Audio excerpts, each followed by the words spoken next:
Final accounts. सो आज का ये जो टॉपिक है, मैंने इससे पहले इंट्रोडक्शन दिया था, लेकिन फिर से मैं अभी इसको स्टार्टिंग से बिल्कुल समझाने वाला हूँ। नाउ फाइनल अकाउंट्स में सबसे पहले जस्ट अ मिनट,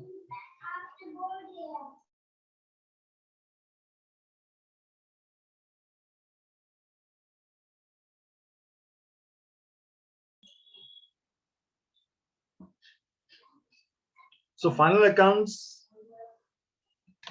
समझने से पहले जो हमारा अकाउंटिंग प्रोसेस है वो मेनली हम स्टडी करेंगे। तो अकाउंटिंग प्रोसेस में सबसे पहले हम जर्नल मेंटेन करते हैं।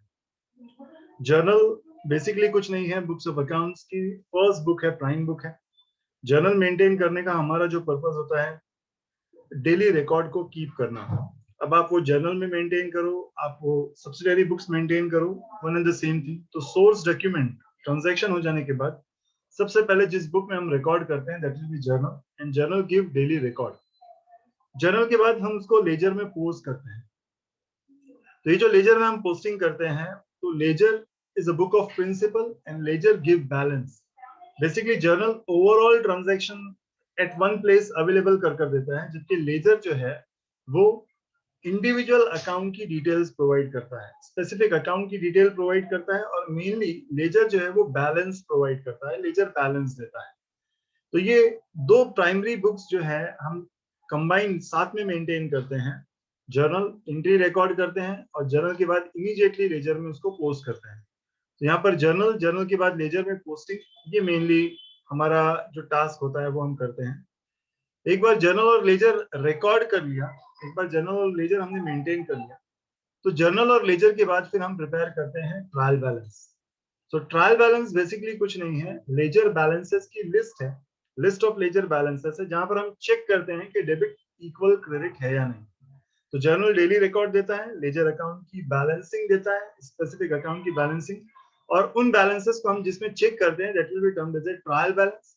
एंड ट्रायल बैलेंस बेसिकली कुछ नहीं है, अरिथमेटिकल एक्यूरेसी बताता है। ट्रायल बैलेंस का एक ही काम है, trial balance gives arithmetical accuracy of books of accounts. तो बुक्स ऑफ अकाउंट्स की अरिथमेटिकल एक्यूरेसी को जो है वो ट्रायल बैलेंस बताता है। नाउ ये जो ट्रायल बैलेंस है, ये अरिथमेटिकल एक्यूरेसी प्रेजेंट करता है।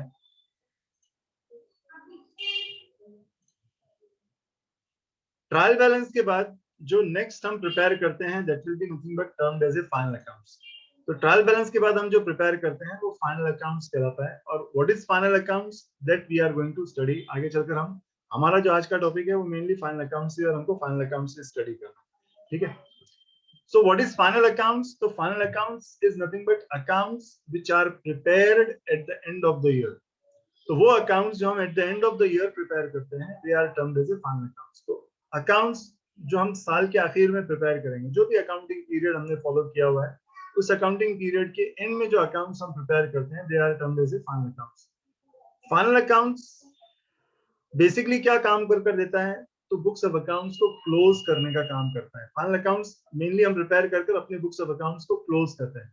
देखो, जर्नल मेंटेन किया, जर्नल डेली रिकॉर्ड देता है, लेजर मेंटेन किया, लेजर अकाउंट के बैलेंसेस देता है, और उन बैलेंसेस को जब हम क्लोज करते हैं, अकाउंट्स तीन तरह के होते हैं हमको पता है, real account, nominal account and personal account.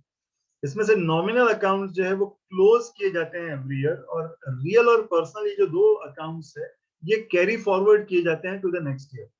अब एक सबसे मेन चीज यहाँ पर कुछ बेसिक अगर मैं बताऊं, तो देखो यहाँ पर एक कॉन्सेप्ट हम हमारे लिए बहुत इंपॉर्टेंस रखता है, that is going concern concept. Going concern concept या गोइंग ऑन कॉन्सेप्ट क्या बोलता है कि भाई एक जो बिजनेस है उसको इनफाइनाइट पीरियड तक के लिए चलता हुआ मान, बिजनेस की लाइफ कितनी होगी, बिजनेसमैन ये डिसाइड कर कभी बिजनेस स्टार्ट नहीं करता कि भाई 2 साल बिजनेस करेगा, 3 साल बिजनेस करेगा, 5 साल बिजनेस करेगा, वट एवर भी। तो हर बिजनेसमैन ये मानकर चल रहा है कि his business is going on concern. वो बिजनेस कब तक चलेगा, कितना पीरियड वो बिजनेस लास्ट करेगा, वो ओनर को नहीं पता होता, ये बिजनेसमैन को नहीं पता होता। तो ये जो कॉन्सेप्ट है, हम ये जो कॉन्सेप्ट फॉलो करते हैं, every businessman is following this concept, this idea that business is going for a longer period, पता नहीं भाई कब तक चलेगा। अब अगर मानकर चलते हैं कि भाई सपोज एक बिजनेस की लाइफ जो है अगर वो इनफाइनाइट है, सपोज वो इन्फिनिटी हम एज्यूम करके चलते हैं 50 इयर्स, तो क्या मुझको 50 इयर्स के आफ्टरवर्ड, जब मैं 50 इयर्स के बाद मेरा बिजनेस बंद करूंगा, तब मुझको उसके एंड रिजल्ट्स पता चलेंगे? नहीं, ऐसा नहीं है, क्योंकि देखो हमने अभी तक जर्नल मेंटेन किया, लेजर मेंटेन किया, ट्रायल बैलेंस बना लिया, अभी तक हमको एंड रिजल्ट्स नहीं पता चले। एंड रिजल्ट्स बहुत सारी चीजें हैं उसमें। अभी एंड रिजल्ट्स में एक सबसे मेन चीज, अभी तक हमको प्रॉफिट और लॉस नहीं पता चला बिजनेस का। अभी अभी तक मुझे ये नहीं पता कि मेरे बिजनेस ने क्या ओ किया या क्या ओन किया, क्या उसका लेना है, क्या उसका देना है, मुझको नहीं पता चला। तो यहाँ पर ये जो फाइनल अकाउंट्स है, मेनली ये फाइनल अकाउंट्स आगे चलकर हमको यही देने वाला है। तो एक तो ये बात है कि भाई बिजनेस की लाइफ इनफाइनाइट है, इनफाइनाइट लाइफ है, तो ऐसा नहीं है कि इन्फिनिटी है तो फिर जब बिजनेस जब एंड होगा तब उसके एंड रिजल्ट्स फाइंड आउट करेंगे, तब बुक्स ऑफ अकाउंट्स क्लोज करेंगे और एंड रिजल्ट्स फाइंड आउट करेंगे, ऐसा नहीं। फिर ये माना जाता है, हम क्या करते हैं कि हम ये मानते हैं, हम ये यहाँ पर ये अकाउंटिंग एक और कॉन्सेप्ट यहाँ पर अप्लाई होता है, that will be termed as a periodicity concept. और ये जो पीरियोडिसिटी कॉन्सेप्ट है, ये पीरियोडिसिटी कॉन्सेप्ट क्या कहता है कि भाई एक स्पेसिफिक पीरियड के लिए अकाउंटिंग करो, and that specific period is of 12 months, 12 महीनों का वो पीरियड है। अभी यहाँ पर ये 12 महीने का ये जो पीरियड है, तो इसमें this period starts on 1 April every year and ends on 31 मार्च। हमारे यहाँ पर इंडिया में जो चलता है, हमारा जो फाइनेंशियल ईयर जिसको कहते हैं, तो फाइनेंशियल ईयर स्टार्ट होता है 1 अप्रैल से और एंड होता है नेक्स्ट ईयर मार्च में, 31 मार्च को वो पीरियड, अकाउंटिंग पीरियड एंड होता है। तो ये जो अकाउंटिंग पीरियड है, ये फाइनेंशियल ईयर जो है, ये फाइनेंशियल ईयर मेनली हम मेंटेन करते हैं। तो यहाँ पर ये जो फाइनल अकाउंट्स हम प्रिपेयर करते हैं, तो अब क्या करते हैं कि इंस्टेड ऑफ आपको 50 इयर्स आफ्टरवर्ड्स हमको एंड रिजल्ट्स ना पता कर हम क्या करते हैं, every year we close the books. हर साल at the end of the year हम बुक्स ऑफ अकाउंट्स को क्लोज करते हैं to get the end results, कुछ एंड रिजल्ट्स फाइंड आउट करने के लिए। और क्या पर्पस है, क्या ऑब्जेक्टिव? देखो, जर्नल का एक पर्पस था, डेली रिकॉर्ड देता था। लेजर का एक पर्पस था कि वो अकाउंट के, इंडिविजुअल अकाउंट्स के बैलेंसेस प्रोवाइड करता था। ट्रायल बैलेंस का एक पर्पस था, अरिथमेटिकल एक्यूरेसी बताता था। देन डेफिनेटली फाइनल अकाउंट्स के भी कुछ ऑब्जेक्टिव्स हैं। तो फाइनल अकाउंट्स के दो मेन ऑब्जेक्टिव्स हैं, और वो दो मेन ऑब्जेक्टिव्स कौन से हैं फाइनल अकाउंट्स के? तो first is to find out the net profit और लॉस ऑफ द पीरियड। तो पहला जो ऑब्जेक्टिव है वो क्या है? प्रॉफिट और लॉस फाइंड आउट करना बिजनेस का। ये इसका पहला ये फर्स्ट ऑब्जेक्टिव है। बेसिकली ऐसे तो बहुत सारे ऑब्जेक्टिव्स है, आगे मैं डिस्कस करूंगा, बट दो प्राइम ऑब्जेक्टिव्स है, दो बेसिक ऑब्जेक्टिव्स है, दो दो ऑब्जेक्टिव्स जो सबसे इंपॉर्टेंट है। उसमें पहला है टू नो द प्रॉफिट और लॉस ऑफ द पीरियड, क्योंकि अभी तक हमने जर्नल, लेजर, ट्रायल बैलेंस तक मेंटेन कर लिया और हमको बिजनेस का प्रॉफिट और लॉस पता नहीं चला। सेकंड जो ऑब्जेक्टिव है, that will to know the financial position of a business on a particular date. तो एक स्पेसिफिक डेट पर, जिस डेट का के लिए भी हम ये अकाउंट्स प्रिपेयर कर रहे हैं, उस स्पेसिफिक डेट के लिए हमको ये फाइंड आउट करना कि उसकी फाइनेंशियल पोजीशन क्या है, उस बिजनेस की फाइनेंशियल पोजीशन क्या होगी ऑन अ पर्टिकुलर डेट। तो ये मेनली ये दो मेन ऑब्जेक्टिव्स हैं। ऐसे तो बहुत सारे दूसरे और ऑब्जेक्टिव्स हैं। तो अदर ऑब्जेक्टिव्स में brief record of the year है। हम जो फाइनल अकाउंट्स प्रिपेयर करते हैं, साल भर के ट्रांजैक्शन की समरी है बेसिकली।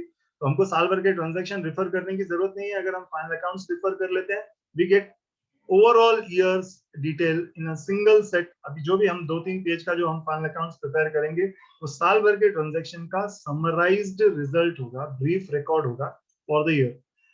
टैक्सेस पे करने के लिए, अब सीधी सी बात है कि भाई मेरे बुक्स ऑफ अकाउंट्स बहुत हैवी है, बहुत ह्यूज है, तो मैं क्या वो पूरे books of accounts tax authorities के पास सामने लेकर जाऊंगा, उनको प्रेजेंट करूंगा? नहीं। ये जो फाइनल सेट्स मैं बनाऊंगा, ये जो फाइनल अकाउंट्स मैं प्रिपेयर करूंगा, ये एवरीवेयर एक्सेप्टेबल होते हैं। उनको मालूम है कि भाई ये जो बुक्स ऑफ अकाउंट्स प्रिपेयर किए गए हैं, सर्टेन प्रिंसिपल्स को फॉलो किया गया है। और अगर मान लो कि भाई आगे ये फर्म ऑडिट में जाता है, तो सर्टिफाइड होते हैं वो फाइनल अकाउंट्स। तो जनरली अगर वो ऑडिट में नहीं भी जाता, तो ये फाइनल अकाउंट्स हमने प्रिपेयर किया हुआ है, उसके सेट्स, जो फाइनल सेट्स हैं, हम सिर्फ इतने सेट्स जो है वो वहां पर इनकम टैक्स अथॉरिटीज को, गवर्नमेंट्स को अवेलेबल कर देते हैं। अगर गवर्नमेंट को कुछ क्वेरी लगती है, उसमें लगता है कि भाई नहीं, तो इसमें और डिटेल एक्सप्लेनेशन चाहिए, then they will call for the books, for detail books. Otherwise तो ये एक्सेप्टेबल होते हैं टैक्स अथॉरिटीज के पास। नेक्स्ट जो है यहाँ पर to know the capital invested. तो बेसिकली कितना बिजनेस में लगा हुआ कैपिटल है, ये मेनली हमको नेट कैपिटल पता चल जाएगा, क्योंकि ड्यूरिंग द ईयर हमने, जो ओनर ने इन्वेस्ट किया हुआ है उसको एक अलग अकाउंट में रखा है, जो ओनर ने विड्रॉ किया हुआ है उसको एक अलग अकाउंट में रखा हुआ है, फिर उसके अकाउंट में हमको प्रॉफिट और लॉस भी ट्रांसफर करना है, दैट्स व्हाई। तो ये जो है, ये उसका ओवरऑल बिजनेस का कैपिटल जो इन्वेस्टेड है बिजनेस में, ये मेनली हमको पता चल जाएगा। फ्यूचर प्लानिंग के लिए हमारे पास एक बेस होगा कि भाई इस ईयर में हमने ये चीजें की है, नेक्स्ट ईयर हम इसको इम्प्रूव करने का, नेक्स्ट ईयर हम इसको और आगे बढ़ाने का मेनली हम प्लान करेंगे, मेनली हम उसको सोचेंगे। गुडविल वैल्यू करने के लिए, बिजनेस की रेपुटेशन जिसको गुडविल कहते हैं, वो वैल्यू करने के लिए फाइनल अकाउंट्स का यूज किया जाता है, क्योंकि generally goodwill profit based value किया जाता है। आगे चलकर नेक्स्ट ईयर आप वो गुडविल के वैल्यूएशन के मेथड स्टडी करने वाला है, तो उन मेथड्स में मेनली जो फाइनल अकाउंट्स के जो प्रॉफिट और लॉस है, बेसिकली उसी प्रॉफिट और लॉस पर गुडविल वैल्यू किया जाता है। कंपैरिजंस कर सकते हैं, कंपैरिजंस दो तरह से हो सकते हैं, हमारे बिजनेस के एक ईयर के परफॉर्मेंस को दूसरे ईयर के परफॉर्मेंस से कंपेयर कर सकते हैं, या हमारे बिजनेस के परफॉर्मेंस को दूसरे बिजनेस के परफॉर्मेंस से कंपेयर करने के लिए ये फाइनल अकाउंट्स का यूज किया जाता है। डिसीजन मेकिंग करना है, बहुत सारे डिसीजंस अगर मुझको लेने हैं, बिजनेस आगे कंटिन्यू करना है नहीं करना है, और दूसरे बहुत सारे डिसीजंस है, मुझको सेल कितना बढ़ाना चाहिए, मुझको एक्सपेंसेस में कौन से डिक्रीज करने चाहिए, कौन कौन से खर्चे मुझको कम करने चाहिए, तो ऐसे बहुत सारे डिसीजंस हो सकते हैं बिजनेस के, जो इन फाइनल अकाउंट्स के बेस पर हम ले सकते हैं। तो ये बिजनेस के फाइनल अकाउंट्स के कुछ ऑब्जेक्टिव्स हैं। नेक्स्ट जो है फाइनल अकाउंट्स क्या इंक्लूड करता है, तो वहां पर अभी मैंने जो फर्स्ट स्लाइड में मैंने बताया था, trading and profit and loss and balance sheet, final accounts include क्या करता है, इट डिपेंड्स। अभी यहाँ पर नॉर्मली देखो तीन तरह के बिजनेसेस मैंने आपको बताया, there are three type of businesses, manufacturing business, trading business and service based business, और तीनों बिजनेसेस में प्रिपेयर होने वाले जो फाइनल अकाउंट्स है वो अलग अलग है। ट्रेडर जो है वो बिजनेस फाइनल अकाउंट्स अलग प्रिपेयर करता है, मैन्युफैक्चरर जो है वो फाइनल अकाउंट्स अलग प्रिपेयर करता है, जो सर्विस प्रोवाइडर है वो फाइनल अकाउंट्स अलग प्रिपेयर करता है। अलग प्रिपेयर करने का इन द सेंस, अभी जैसे मैन्युफैक्चरिंग अकाउंट है, तो मैन्युफैक्चरर जो है वो मैन्युफैक्चरिंग अकाउंट भी प्रिपेयर करता है और ये सेट्स भी प्रिपेयर करता है, that is trading account, profit and loss account and balance sheet. ये जो नॉर्मली हम यहाँ पर देखने वाले हैं, trading, profit and loss and balance sheet, ये तो मैन्युफैक्चरर इसमें एक और अकाउंट इंक्लूड करता है, that will B manufacturing account, trading account, profit and loss and balance sheet. अगर सर्विस प्रोवाइडर है तो सर्विस प्रोवाइडर गुड्स में डील नहीं करता, इसलिए वो ट्रेडिंग अकाउंट नहीं प्रिपेयर करता, वो सिर्फ प्रिपेयर करता है profit and loss account and balance sheet. But एक ट्रेडर जो अकाउंट मेंटेन करता है वो trading, profit and loss and balance sheet, हमको जो फाइनल अकाउंट स्टडी करना है वो एक ट्रेडर का फाइनल अकाउंट स्टडी करना है, और ट्रेडर के फाइनल अकाउंट्स में ये तीनों अकाउंट्स इंक्लूड होते हैं, that will be trading account for the year ended, profit and loss account for the year ended and balance sheet as on that date. तो trading account, profit and loss account, ये जो दो account है ये nominal account है। Trading account and profit and loss, ये जो दो अकाउंट है नॉमिनल अकाउंट है। एंड बैलेंस शीट जो है, ये जो बचे हुए बैलेंसेस की लिस्ट है, बैलेंस शीट जो है, तो तीन तरह के अकाउंट्स है, रियल, नॉमिनल, पर्सन। तो नॉमिनल अकाउंट जितने भी है वो trading and profit and loss contain करेगा, और बैलेंस शीट कंटेन करेगा सिर्फ और सिर्फ रियल अकाउंट या पर्सनल अकाउंट, और ये बचे हुए बैलेंसेस रियल और पर्सनल के ये कैरी फॉरवर्ड किए जाएंगे टू नेक्स्ट ईयर। तो trading account, trading and profit and loss account, ये एक्चुअली कंबाइन अकाउंट ही है, इसको trading and profit and loss account ही कहते हैं, और साथ में ही प्रिपेयर करते हैं। तो अब हम एक एक अकाउंट जो है, trading account, profit and loss account और बैलेंस शीट के कंटेंट्स कैसे प्रिपेयर होता है, ये ट्रेडिंग अकाउंट में कौन से कंटेंट्स आएंगे, कैसे प्रिपेयर होगा, प्रॉफिट एंड लॉस में कौन से कंटेंट्स आएंगे, कैसे प्रिपेयर होगा, और बैलेंस शीट में कौन से कंटेंट्स आएंगे, कैसे प्रिपेयर होगा। देखो फाइनल अकाउंट्स में सबसे मेन चीज जो है ये अलोकेशंस, कि कौन कौन से कंटेंट्स है जो ट्रेडिंग में आएंगे, कौन कौन से कंटेंट्स है जो प्रॉफिट एंड लॉस में आएंगे, और कौन कौन से कंटेंट्स है जो बैलेंस शीट कंटेन करेगा। Trading account and profit and loss account, ये दो नॉमिनल अकाउंट्स हैं। नाउ ट्रेडिंग अकाउंट बेसिकली नाम ही बता रहा है, trading account, trading account basically कुछ नहीं है, गुड्स अकाउंट है। गुड्स रिलेटेड जो हमारे पास दूसरे अकाउंट्स है, या गुड्स रिलेटेड अभी तक हमने जो अकाउंट्स, आपने जो अकाउंट्स अभी तक गुड्स रिलेटेड देखे हैं, उसमें आपने परचेसेस अकाउंट देखा है, सेल्स अकाउंट देखा है, परचेसेस रिटर्न देखा हुआ है, और सेल्स रिटर्न, ऐसे चार अकाउंट्स आपने गुड्स रिलेटेड, माल से रिलेटेड आपने देखे हुए। Eight the end of the year किया क्या जाता है, जैसे अभी यहाँ पर एक परचेसेस अकाउंट है हमारे पास, and this purchases account is showing debit balance. Suppose for the year हमने साल भर में माल की खरीदी की है 15 रुपए, साल भर के माल की खरीदी का balance, purchases always debit balance, ये 15 रुपीज डेबिट बैलेंस है, परचेसेस अकाउंट बता रहा है। परचेसेस से रिलेटेड अकाउंट है purchases return account, purchases always debit balance, purchases return credit balance. So purchases return credit balance बता रहा है 3 रुपीज का। किया क्या जाता है at the end of the year, जब हम ये फाइनलाइज करेंगे, तो मेनली हम कुछ नहीं करेंगे, इन अकाउंट्स में उनको ट्रांसफर करते जाएंगे और फिर एंड रिजल्ट्स फाइंड आउट करेंगे। बट हम एक चीज और करेंगे फाइनल अकाउंट्स में। फाइनल अकाउंट्स में हम दो काम करते हैं, तो अकाउंट क्लोज करने का काम करते हैं, पहली चीज अकाउंट क्लोज करने का काम करते हैं, और रिलेटेड कंटेंट्स को एक जगह गीदर करने का भी काम करते हैं। अकाउंट क्लोजिंग का भी काम करते हैं और रिलेटेड कंटेंट को एक जगह गीदर करने का भी काम करते हैं। अभी यहाँ पर मैंने जो वैल्यूज दी हुई है ना, बहुत सिंपल वैल्यूज दी हुई है, जस्ट टू अंडरस्टैंड, ये समझाने के लिए कि भाई कैसे ये अकाउंटिंग ट्रीटमेंट हो रहा है, कैसे ये कंटेंट ट्रेडिंग अकाउंट में रिकॉर्ड हो रहे हैं, ये मेनली। अभी जब आप फाइनल अकाउंट्स प्रिपेयर करोगे तो आपको ये इस तरह से purchase account, purchase return account अलग से प्रिपेयर करने की जरूरत नहीं पड़ेगी। आपको फाइनल अकाउंट्स में सिर्फ ट्रेडिंग अकाउंट बनाना, और वो ट्रेडिंग अकाउंट के कंटेंट कांस्टेंट है, डेबिट के कंटेंट फिक्स है, क्रेडिट के कंटेंट फिक्स है, बट वो कंटेंट ट्रेडिंग में आए कैसे, ये मेनली प्रोसेस में यहाँ पर अभी आपको बता रहा हूँ। तो यहाँ पर मेरे पास दो अकाउंट्स है, एक तो परचेसेस अकाउंट है, डेबिट बैलेंस बता रहा है 15 रुपीज का, और परचेसेस रिटर्न अकाउंट है, क्रेडिट बैलेंस बता रहा है 3 रुपीज का। Now at the end of the year किया क्या जाता है कि जो परचेसेस रिटर्न है it will be transfer to purchases account. अब जब हम ये परचेसेस रिटर्न को परचेसेस अकाउंट में ट्रांसफर करेंगे, तो इस परचेसेस रिटर्न अकाउंट को क्लोज करने के लिए मुझको क्या करना पड़ेगा, इसको डेबिट करना पड़ेगा परचेसेस रिटर्न को, और फिर मैं ये परचेसेस रिटर्न ट्रांसफर करूंगा परचेसेस अकाउंट में। अभी सीधी सी बात है, अगर कोई मुझसे पूछे कि भाई मैंने अगर साल भर में 15 रुपए का माल खरीदा और उसमें से मैंने 3 रुपए का माल रिटर्न कर दिया, देन डेफिनेटली नेट माल मैंने 12 रुपए का परचेज किया। बहुत इजीली आप बता पाओगे, बस अब हमको इसको ही अकाउंटिंग वे में बताना है। तो जब ये परचेसेस रिटर्न हम ट्रांसफर करेंगे इस परचेसेस अकाउंट में, तो एंट्री पास करेंगे परचेसेस रिटर्न अकाउंट डेबिट। तो ये देखो, ये डेबिट 3 क्रेडिट 3 क्लोज हो गया। सो परचेसेस रिटर्न को डेबिट करेंगे और परचेसेस अकाउंट को क्रेडिट करेंगे। तो ये परचेसेस अकाउंट को क्रेडिट किया बाय परचेस रिटर्न 3, इस तरह से ये परचेसेस ट्रांसफर किया परचेसेस अकाउंट में। नाउ 15 माइनस 3, तो 15 माइनस 3 विल बी 12। अब ये अकाउंट अगर बैलेंस करता हूं तो ये 12 रुपए बैलेंस बताएगा। और अब अगर मुझको इस अकाउंट को क्लोज करना है, देखो ये परचेसेस रिटर्न को ट्रांसफर किया, ये अकाउंट क्लोज हो गया परचेसेस रिटर्न अकाउंट। अब अगर मुझको इस परचेसेस अकाउंट को क्लोज करना है तो इसको क्रेडिट करना पड़ेगा 12 रुपए से। अब अगर मैं परचेसेस अकाउंट को 12 से क्रेडिट करूंगा, then definitely I will debit to trading account. तो entry will be purchases account credit, trading account debit. तो इस तरह से ये परचेसेस यहाँ पर ट्रेडिंग अकाउंट में डेबिट किया, टोटल 12 रुपए डेबिट होगा। बट हम करते क्या है इसको, यहाँ पर जब हम ट्रेडिंग अकाउंट प्रिपेयर करें, हमको ये अकाउंट नहीं प्रिपेयर करना है, जब हम रेगुलर बनाएंगे तो ये ट्रेडिंग अकाउंट प्रिपेयर करेंगे, सिर्फ परचेसेस और परचेसेस रिटर्न इस तरह से अकाउंटिंग कर नहीं बताएंगे। ये सिर्फ आपको समझाने के लिए मैंने अकाउंट्स प्रिपेयर किए हुए, और ये कैसे यहाँ पर ट्रांसफर होते हैं ये मेनली बताने के लिए मैंने यहाँ पर आपको ये अकाउंटिंग प्रोसेस में समझा रहा हूँ। जबकि हमको लिखते वक्त यहाँ पर क्या लिखना है, सिर्फ ट्रेडिंग अकाउंट डेबिट साइड, ये 2 परचेसेस, बट वो कैसे आया वो मैंने प्रोसेस बताया। परचेसेस है 15 का, बट मुझको इसका नेट परचेस बनाना है, परचेस और परचेस रिटर्न को साथ में लिखना है। मैंने अभी बताया रिलेटेड कंटेंट को साथ में लिखते हैं। तो ये जो परचेसेस है ये डेबिट किया, परचेसेस रिटर्न इसमें से लेस करेंगे 3, then net purchases outer will be 12। तो 12 रुपए का नेट परचेसेस यहाँ पर ट्रेडिंग अकाउंट डेबिट साइड दिख रहा है, जिसमें से परचेसेस है 15 रुपए का, उसमें से परचेस रिटर्न 3 रुपीज का लेस किया 12। ये एड लेस के फॉर्म में हमको यहाँ पर अब रिकॉर्ड करना है। फाइनल अकाउंट्स में जब हम रिकॉर्ड करेंगे तो उसको एड लेस के फॉर्म में लिखेंगे।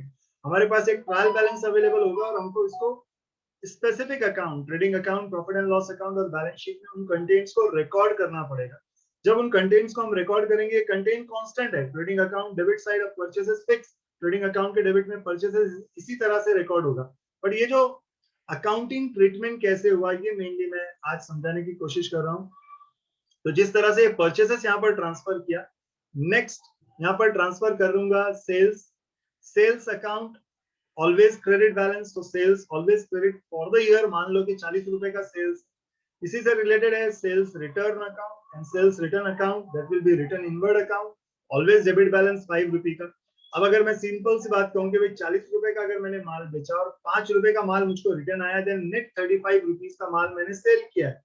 ये जो मैंने सिंपल वैल्यूज दी है just to clear the concept, मुझको मेनली यहाँ पर वो जो कॉन्सेप्ट है ना वो क्लियर करना है कि ट्रेडिंग अकाउंट प्रॉफिट किस तरह से बताता है, कैसे ट्रेडिंग में प्रॉफिट दिखेगा, बस वो कॉन्सेप्ट मुझको क्लियर करना है और कुछ नहीं। तो ये जो सेल्स है, ये 5 रुपीज का जो सेल्स है, now this sales will be transfer, sales return will be transfer to sales account. तो जब ये सेल्स रिटर्न को सेल्स में ट्रांसफर करेंगे तो सेल्स रिटर्न को क्रेडिट करेंगे और सेल्स को डेबिट करेंगे। तो ये sales account debit 5, sales return account credit 5, इस तरह से जैसे परचेसेस रिटर्न क्लोज हो गया था, वैसे सेल्स रिटर्न क्लोज हो गया। अब सिंपल सी बात है कि अगर मैंने 40 रुपए का माल खरीदा और 5 रुपए का रिटर्न किया, तो नेट माल 40 रुपए का माल बेचा और 5 रुपए का मुझे रिटर्न आया, तो नेट माल मैंने 35 रुपीज का बेचा। बस अब इसको अकाउंटिंग वे में अगर मैं कैलकुलेट करूं, तो मुझको डेबिट इफेक्ट देना पड़ेगा इस सेल्स को 35 से, and it will be credited to trading. तो entry will be sales account debit 35। तो इस तरह से सेल्स अकाउंट क्लोज हो गया। देखो ये purchases transfer to purchases account, purchases return transfer to purchases account, and net purchases will be transferred to trading. Sales return transfer to sales account and net sales will be transferred to trading. Just like जैसे purchases में record किया था, वैसे sales में भी record किया। Sales 40 less sales return 5 35। कौन से contain less करने या इस less का क्या meaning है आगे चलकर वो भी मैं clear करूंगा। जस्ट अभी ये जो प्रोसेस है उस प्रोसेस को ध्यान से देखो। तो ये जो चारों अकाउंट्स मैंने प्रिपेयर किए, 4 अकाउंट्स मुझको यहाँ पर आगे जब हम फाइनल अकाउंट प्रिपेयर करेंगे, प्रिपेयर करने की जरूरत नहीं है। हमको सिर्फ ये ट्रेडिंग अकाउंट बनाना है। इस तरह से हमको सिर्फ ये प्रॉफिट एंड लॉस अकाउंट बनाना है। ये ट्रेडिंग अकाउंट के डेबिट में कंटेंट्स रिकॉर्ड करने हैं, ट्रेडिंग अकाउंट के क्रेडिट में कंटेंट्स रिकॉर्ड करने हैं। हाँ राज, क्वेश्चन। सर एक बार सेल्स का फिर से समझा दो ना। Sales account credit balance 40 rupees, sales return debit balance 5। Clear? Sales account always credit balance, sales return always debit balance. Clear? हाँ सर। अब मुझको इस सेल्स अकाउंट को क्लोज करना है, तो सेल्स अकाउंट को क्लोज, सेल्स रिटर्न अकाउंट को क्लोज करना है। तो इस सेल्स रिटर्न अकाउंट को क्लोज करने के लिए मुझको क्या करना पड़ेगा? एक क्रेडिट इफेक्ट देना पड़ेगा, बाय सेल्स अकाउंट, है ना। और ये सेल्स में एक्चुअली मैं क्या कर रहा हूँ, रिलेटेड कंटेंट्स को एक जगह गैदर कर रहा हूँ। तो मैं क्या करूंगा कि सेल्स रिटर्न को ट्रांसफर करूंगा किसमें? उससे रिलेटेड अकाउंट, सेल्स अकाउंट। तो यहाँ पर लिखूंगा बाय सेल्स और यहाँ लिखूंगा टू सेल्स रिटर्न। तो इस तरह से सेल्स रिटर्न अकाउंट क्लोज हो गया। अब अगर मैं इस अकाउंट को देखता हूं, तो 40 रुपए का माल बेचा, 5 रुपए का रिटर्न आया, नेट कितने का माल बेचा? 35 रुपीज का। और ये 35 रुपीज नेट माल मैंने यहाँ पर ट्रांसफर किया। Okay sir. नेक्स्ट अकाउंट है क्लोजिंग स्टॉक। नाउ किया क्या जाता है, at the end of the year हमारे पास देखो, अभी ये जो है माल की खरीदी है, ये माल वापस किया हुआ है, ये माल की बिक्री है, ये माल वापस आया हुआ है। बट डेफिनेटली ये जो है, अब मेरे पास कुछ ना कुछ माल तो बचा हुआ है। At the end of the year I have some goods. मेरे पास कुछ ना कुछ गुड्स है जो मेरे पास रिमेनिंग है, जो बचा हुआ है, and that will be termed as a closing stock. At the end of the year किया क्या जाता है कि हमारे पास गोडाउन में, शॉप में जितना भी माल होता है उसको फिजिकली काउंट किया जाता है, and that physical counting is termed as physical verification. इसको क्या कहते हैं? फिजिकल वेरीफाई करना। अब ये फिजिकली वेरीफाई करने के बाद क्या होगा कि मुझको मिलेगा कितनी क्वांटिटीज का माल मेरे पास है। वो क्वांटिटीज की मेरे पास दो प्राइजेस है, एक वो प्राइस जिससे मैंने उसको खरीदा है, परचेज प्राइस, और एक वो प्राइस जिससे मैंने उसको बेचा है, सेल्स प्राइस। तो ये दोनों प्राइजेस जो है, purchase price and sales price, ये जो दोनों प्राइजेस हैं, इन प्राइजेस में जो कम, रूल ये है कि जो कम प्राइस होगी उस प्राइस से हम इस गुड्स को रिकॉर्ड करेंगे अपनी बुक्स में। तो ये जो कम वाली प्राइस होगी, ये जो कम वाली प्राइस होगी, इस प्राइस से हम उसको रिकॉर्ड करेंगे।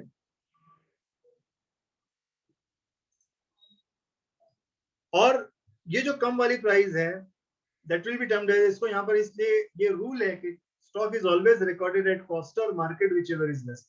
तो स्टॉक हम उससे रिकॉर्ड करते हैं जो कॉस्ट और मार्केट, जो उसमें से जो दो कम, दोनों में से जो कम वैल्यू होगी, that value to be recorded. तो ये रूल आगे याद रखना।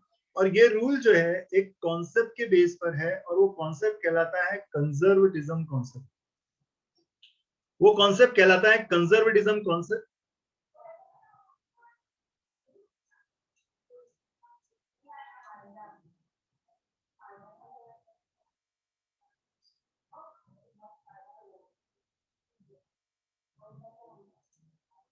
तो वो कॉन्सेप्ट जो है, वो कॉन्सेप्ट कहलाता है कंजर्वेटिज्म कॉन्सेप्ट। और ये जो कॉन्सेप्ट है, ये conserve means to be go on safer side. तो सेफर साइड होकर चलना, ये मेनली कॉन्सेप्ट है। कंजर्व का मतलब, या कंजर्वेटिज्म कॉन्सेप्ट क्या कहता है कि होने वाले फ्यूचर लॉस को पहले से सोचकर चलो, बट होने वाले प्रॉफिट को पहले से मत सोचो। ये मेनली ये कॉन्सेप्ट के बेस पर हम ये करते हैं कि जो कम वाली प्राइस से अपनी बुक्स ऑफ अकाउंट्स में इसको रिकॉर्ड करते हैं। और कंजर्वेटिज्म कॉन्सेप्ट आगे और जो एडजस्टमेंट्स हम स्टडी करने वाले हैं उसमें भी वो अप्लाई होगी, कैसे और क्या फिर आगे मैं बताऊंगा। तो closing stock at the end of the year, assume करते हैं कि भाई साल के आखिर में काउंट किया, फिजिकल काउंटिंग किया, और काउंटिंग करने के बाद उसमें से जो कम वाली प्राइस था तो हमारे पास स्टॉक बचा, माल, गुड्स, रिमेनिंग स्टॉक, इन्वेंट्री, कुछ भी कह लो आप इसको, स्टॉक एक एसेट है और बचा हुआ asset, asset always debit balance. तो at the end of the year हमारे पास जो स्टॉक बचेगा, उस बचे हुए स्टॉक के लिए हम एंट्री पास करेंगे, उसको अपनी बुक्स में रिकॉर्ड करेंगे। देखो मेरे पास माल की खरीदी थी, माल की बिक्री थी, माल रिटर्न आया, माल रिटर्न किया, ये अकाउंट्स थे। तो at the end of the year जो बचा हुआ माल है उसको रिकॉर्ड करने के लिए क्लोजिंग स्टॉक के लिए entry always will be, closing stock के लिए एंट्री ऑलवेज विल बी, ये जो बचा हुआ माल है अब इसको अपनी बुक्स में ला रहा हूं तो एंट्री पास करेंगे closing stock account debit, trading account credit. Assume कर रहा हूं कि 4 रुपए का माल मेरे पास था और ये माल definitely at the end of the year अभी का क्लोजिंग नेक्स्ट के लिए ओपनिंग हो जाएगा, अभी के लिए मेरे पास क्लोजिंग स्टॉक है। मैं अगर मान लो कि 31 मार्च को ये अपना बुक्स ऑफ अकाउंट्स क्लोज कर रहा हूँ तो 31 मार्च के लिए मेरे पास क्लोजिंग हो गया, बट 1 अप्रैल के लिए यही स्टॉक जो है वो ओपनिंग हो जाएगा। ऐसे ही ये स्टॉक बैलेंस बताएगा और ये बैलेंस शीट एसेट साइड दिखेगा हमारे पास क्लोजिंग, ये अभी का क्लोजिंग नेक्स्ट का ओपनिंग में से ये ओपनिंग स्टॉक हो गया। जस्ट लाइक दैट, जैसे अभी मेरे पास यानी ये करंट ईयर का क्लोजिंग नेक्स्ट ईयर के लिए ओपनिंग हो जाएगा, ऐसे मेरे पास पिछले साल में भी कुछ माल बचा होगा। लास्ट ईयर 31 मार्च को जो माल बचा होगा इस साल के लिए, इस साल के अप्रैल के लिए, वो मेरा ओपनिंग स्टॉक कहलाएगा, it will be termed as a opening stock. तो एज्यूम करते हैं कि at the beginning of the year मेरे पास माल था 10 रुपए का, तो opening stock, stock always debit balance, ये देखो अभी का क्लोजिंग नेक्स्ट का ओपनिंग ये डेबिट बैलेंस ही बता रहा है, जस्ट लाइक दैट। तो ये at the beginning of the year मेरे पास ओपनिंग स्टॉक था 10 रुपीज का। नाउ ये जो 10 रुपीज का ओपनिंग स्टॉक है इसको भी मैं ट्रांसफर करूंगा इस ट्रेडिंग अकाउंट में, and the entry will be trading account debit, opening stock account credit. ये 10 रुपए का ओपनिंग स्टॉक मैंने यहाँ पर ट्रांसफर किया, ये देखो ये ओपनिंग स्टॉक अकाउंट क्लोज हो गया, ये अभी बैलेंस बताएगा, ये अभी का क्लोजिंग नेक्स्ट ईयर के लिए it will be termed as opening stock. तो गुड्स रिलेटेड अगर मैं अकाउंट्स के बारे में बात करूं, हमारे बुक्स ऑफ अकाउंट्स में गुड्स रिलेटेड अगर अकाउंट्स के बारे में बात करूं तो 6 अकाउंट्स होते हैं उसमें, purchases return, sales return, opening stock and closing stock, ऐसे 6 अकाउंट्स मैक्सिमम हमारे पास गुड्स रिलेटेड हो सकते हैं। और देखो मैंने यहाँ पर यही किया, अगर मान लो कि इसको एक एसेट अकाउंट में ट्रीट करूं, गुड्स को अगर मैं एसेट मान लूं फॉर द टाइम बिंग, अगर मान लो कि मैं गुड्स को एसेट मानूं, goods is the nominal account definitely, क्योंकि हम उसमें प्रॉफिट और लॉस ही कैलकुलेट करेंगे अभी। तो अगर मान लो कि मैं उसको एसेट अकाउंट मान लेता हूं तो एसेट ऑलवेज डेबिट बैलेंस, ये देखो ये debit balance, opening debit, closing credit, आया हुआ डेबिट, गया हुआ क्रेडिट, सिंपल सी बात है, जो आता है what comes in what goes out के रूल से, कम्स इन है ये गोज आउट है, सिंपल। आप कैसे भी इसको देख लो, तो बेसिकली ये जो ट्रेडिंग अकाउंट है ये बेसिकली ऐसे तो एक नॉमिनल अकाउंट है क्योंकि stock is a nominal account, हम उसमें जो प्रॉफिट और लॉस है, ये जो बचा हुआ है ये हम बताएंगे ना हमारी एसेट के तौर पर, बट बाकी तो दूसरा जो है हम इस पे प्रॉफिट और लॉस कैलकुलेट करेंगे। देखो अब ये प्रॉफिट और लॉस कैसे बताएगा, सिंपली अगर मैं इससे प्रॉफिट और लॉस कैलकुलेट करना चाहूं तो ये प्रॉफिट और लॉस कैसे बताएगा, साल के शुरुआत में मेरे पास 10 रुपीज का माल था, 12 रुपए का माल मैंने और खरीदा, कितना हो गया 22 रुपीज का। साल की शुरुआत में 10 रुपए का था, 12 रुपए का और खरीदा, 22 रुपए का हो गया। 22 रुपए में से 4 रुपए का माल बच गया, कितना हुआ